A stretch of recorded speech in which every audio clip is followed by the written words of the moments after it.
नमस्कार, जय हिंद। लर्निंग मंत्रा के ऑनलाइन पाठशाला में आप सभी दोस्तों का स्वागत है। बिहार लोक सेवा आयोग से जुड़े हुए 3 महत्वपूर्ण अपडेट के साथ मैं विवेक मिश्रा आपके सामने उपस्थित हूं। साथियों, आज हम लोग बिहार लोक सेवा आयोग से जुड़ी हुई 3 महत्वपूर्ण अपडेट की चर्चा करेंगे, जिसमें से पहले नंबर पर है 70th बीपीएससी पीटी एग्जाम को लेकर के।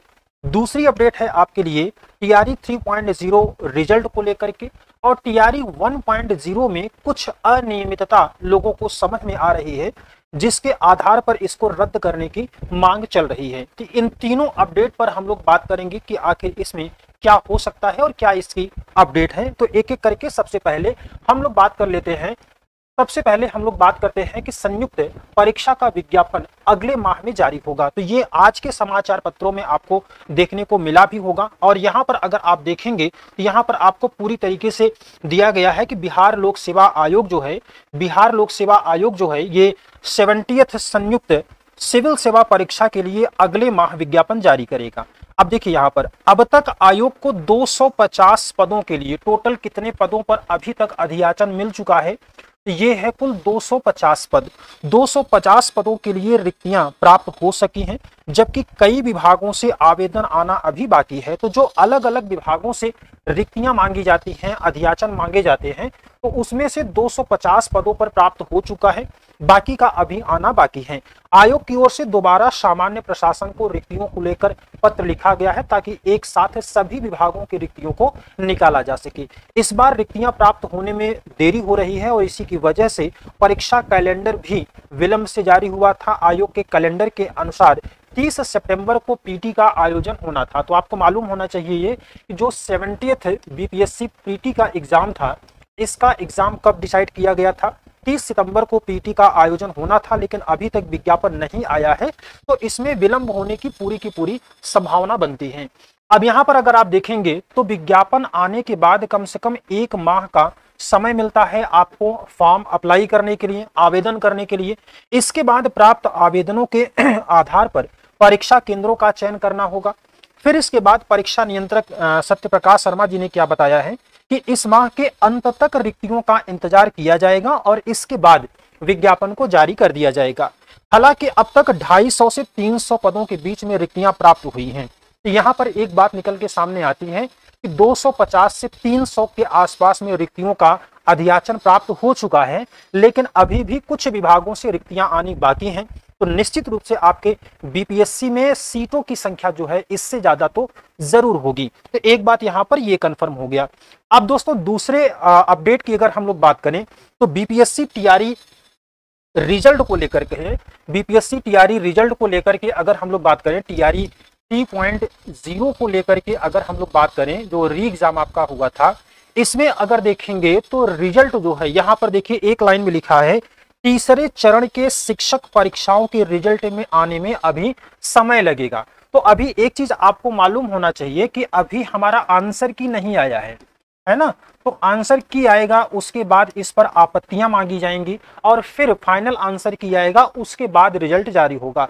तो आंसर की अगर बात करें तो हम लोग एक अंदाजा लगा सकते हैं कि 25-26 अगस्त के आसपास में, 25-26 अगस्त तक ये आपका आंसर की आ जाएगा।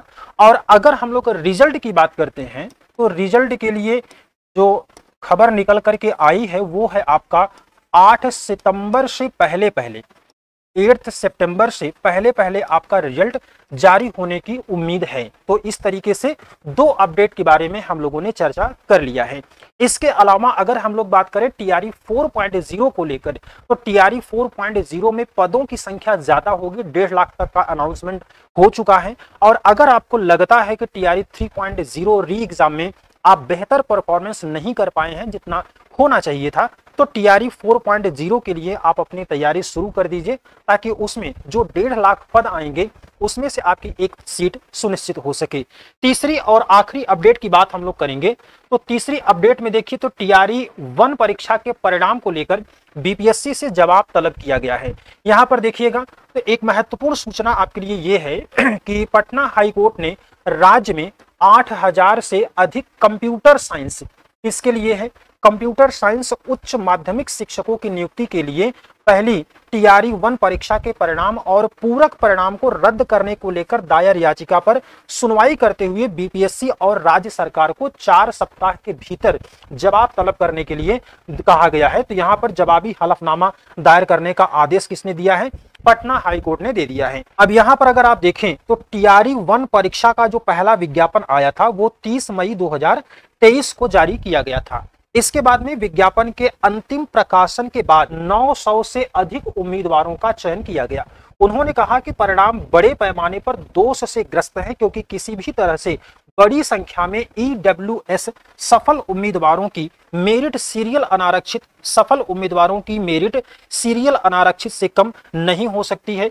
इसके अलावा अगर आप देखें तो यहां पर लिखा है कि उनका कहना था कि विज्ञापन की अंतिम तिथि क्या थी? तो विज्ञापन की अंतिम तिथि थी 22 जुलाई 2023। इसके बाद कई उम्मीदवारों ने योग्यता प्राप्त की है। आमतौर पर आप देखते हैं कि जो भी एसेंशियल क्वालिफिकेशन की आवश्यकता होती है उसके लिए रूल क्या होता है कि फॉर्म भरने की अंतिम तारीख तक वो एसेंशियल क्वालिफिकेशन कैंडिडेट के पास होनी चाहिए।